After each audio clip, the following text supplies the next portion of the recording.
Le Niger pourrait vendre jusqu'à 1000 tonnes d'uranium enrichi à la Russie. L'uranium, bien évidemment, c'est un minerai qui alimente les centrales nucléaires, énergie dont la France dépend grandement. Il faut savoir que l'énergie en France est à peu près à 75% nucléaire et que la France elle-même ne possède pas une goutte d'uranium sur son sol. Le pays est donc à la recherche de partenaires stratégiques auprès desquels acheter cet uranium. Et pendant longtemps, le Niger était un partenaire privilégié. Mais depuis la prise au pouvoir par le général Tiani, les rapports avec Paris se sont fortement détériorés. Dans cette édition, nous allons donc regarder ce sujet de très près, faire une sorte de zoom là-dessus, parce qu'il s'agit là d'un contrat hyper stratégique, juridique, mais aussi géopolitique qui redessine l'équilibre du Sahel.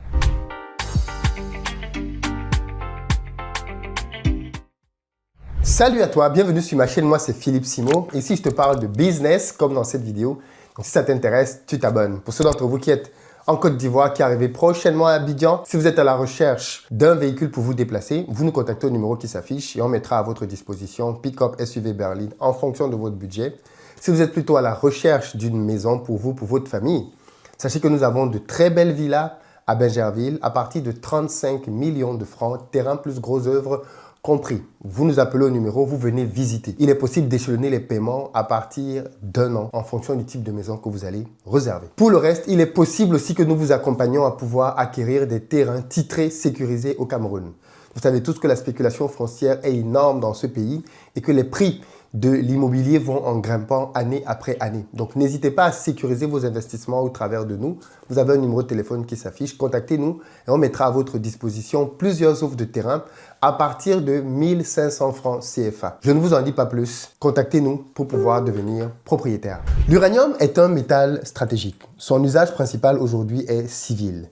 Il sert de combustible pour les centrales nucléaires, là où il est transformé comme combustible, puis utilisé pour produire de l'électricité. Cette production électrique est particulièrement importante pour des pays qui possèdent un parc nucléaire développé, au rang desquels la France, le Japon, mais aussi la Russie, par exemple, pour ne citer que cela. La stabilité de l'approvisionnement en uranium conditionne donc la continuité de la production d'énergie nucléaire. Mais l'uranium n'est pas seulement une matière première industrielle, il est aussi sensible sur le plan militaire et sécuritaire.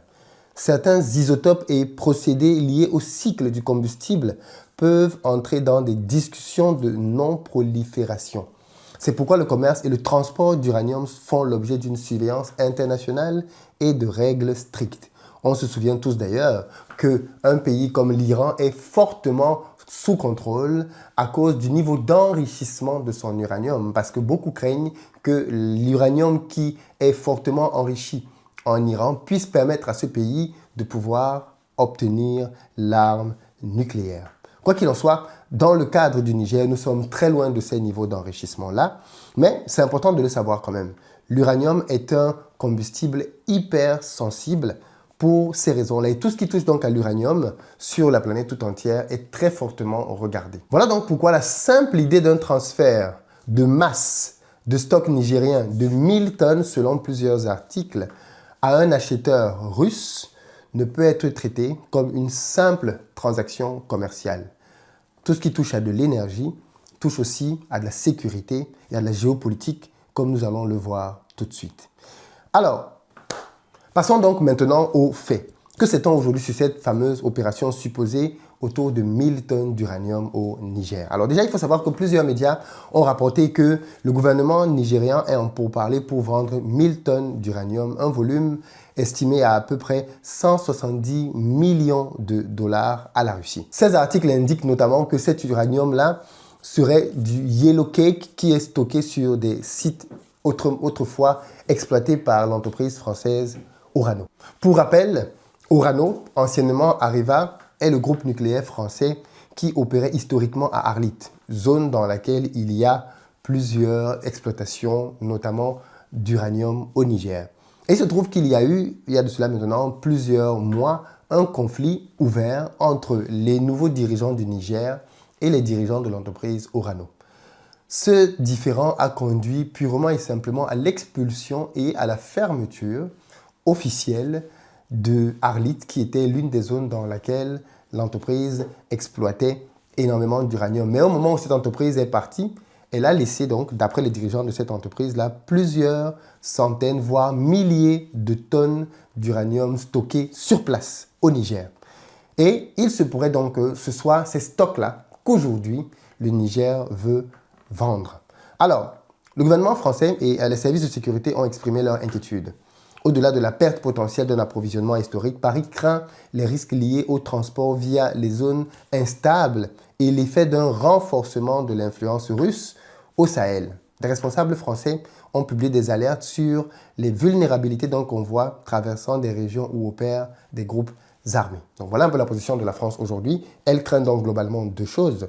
Déjà que ce stock-là soit vendu à un autre partenaire et pas à la France, mais en plus que ce partenaire-là soit la Russie. Quand on sait quel est le conflit qu'il y a entre la France et la Russie en Ukraine, bien évidemment, ça n'arrange pas les choses. Alors, ce qui n'est pourtant pas confirmé, c'est bien évidemment que Niamey et Rosatom, l'entreprise russe, n'ont pour le moment pas rendu public un accord formel que tout le monde semble aujourd'hui reconnaître comme étant existant. Certaines déclarations publiques sont même contradictoires. Niamey a nié un accord définitif dans certains communiqués et Rosatom a indiqué ne pas être une partie liée aux annonces publiques, ce qui laisse la possibilité d'un intermédiaire ou de discussions informelles entre les différentes parties. On a plusieurs grands titres de grands magazines qui ont publié là-dessus, tels Le Monde, Reuters et plein d'autres qui ont vraiment mis en avant cette nouvelle. Maintenant, il ne faut pas oublier que la France, notamment à l'époque du général de Gaulle, avait fait le choix d'aller vers l'énergie nucléaire pour plusieurs raisons. Mais ce qui fait qu'aujourd'hui, la France possède l'un des parcs nucléaires les plus importants au monde. Historiquement, certains minerais nécessaires, dont une part significative du minerai d'uranium, provenait d'Afrique de l'Ouest, et en particulier du Niger. Perdre un fournisseur stable ou voir des stocks historiquement accessibles via des partenaires occidentaux basculer vers d'autres puissances fragilise la sécurité d'approvisionnement et peut augmenter les coûts d'achat et de diversification. Mais il faut quand même reconnaître que les nouvelles autorités au Niger ont toujours mis en évidence le fait que les contrats qui étaient signés auparavant entre l'État du Niger et les entreprises telles Orano n'étaient pas des contrats équilibrés. Et donc, ils ont voulu, à leur manière, rééquilibrer le deal entre le Niger et ces pays-là. Et bien évidemment, ceci est passé par des moments de tension vive, sans avoir besoin de revenir d'ailleurs sur la prise du pouvoir par le général Tiani et l'opposition de la France qui, à l'époque d'ailleurs, avait failli basculer en guerre dans toute la région parce que plusieurs pays d'Afrique s'étaient rangés du côté de la solution de la force pour faire partir les militaires par la voie forte. Quoi qu'il en soit, aujourd'hui, ils sont toujours là. L'AES s'est créé. Ils sont sortis de la CEDEAO. La marche semble désormais sans retour possible pour ces pays pour revenir auprès de la CEDEAO. Mais il y a eu des poursuites donc, qui ont été entamées par Orano parce qu'ils se sont sentis lésés. Nous avons investi dans ce pays. Et ils ont donc engagé des procédures d'arbitrage contre l'État du Niger et demandé au tribunal de bloquer tout transfert des stocks. Et si l'État procédait malgré tout à une vente, cela créerait un précédent. Donc si aujourd'hui le Niger décide de vendre, eh bien, ça va vraiment bouleverser l'ordre des choses. Des entreprises étrangères verraient leur sécurité juridique remise en cause, ce qui pourrait dissuader l'investissement futur. Parce qu'il faut bien le dire, beaucoup de pays qui viennent investir en Afrique investissent parce qu'ils pensent qu'il y a un cadre juridique international auquel les pays africains sont soumis. Ça veut dire que si demain, une entreprise se sent lésée dans un pays, elle peut porter plainte et obtenir justice et réparation. Parce que bien évidemment, la justice est là pour permettre à chaque partie de pouvoir apporter sa version des faits et d'être départagée. Mais si l'une des parties ne joue plus le jeu et que systématiquement, quand elle veut quelque chose et que l'État peut passer en force, eh bien évidemment, ça peut dissuader complètement beaucoup d'entreprises. Quoi qu'il en soit, il y a un risque lié au transport parce que les grandes quantités d'uranium, 1000 tonnes, c'est quand même beaucoup, à travers des zones instables représentent aussi un risque concret. On a le risque d'attaque, de vol ou même de détournement par des groupes armés ou simplement de fuite d'informations.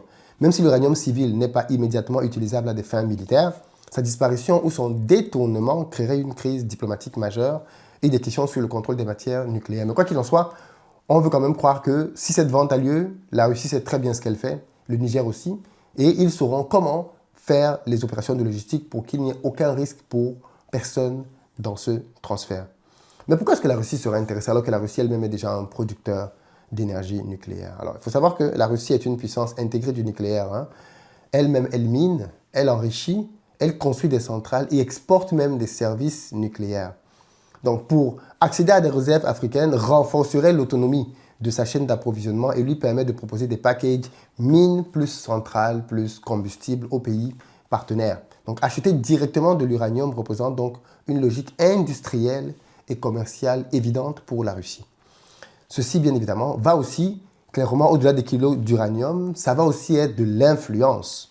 Parce que depuis quelques années maintenant, Moscou a accru sa présence au Sahel via des contrats de sécurité, des entreprises de services et des accords économiques. Conclu un gros contrat d'uranium consoliderait la relation stratégique et concurrencerait directement la présence française historique. L'autre point d'achoppement, c'est le prix.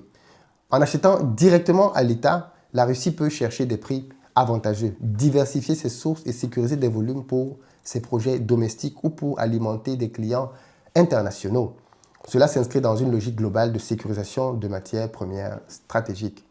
L'autre question qui revient, c'est le rôle de la France.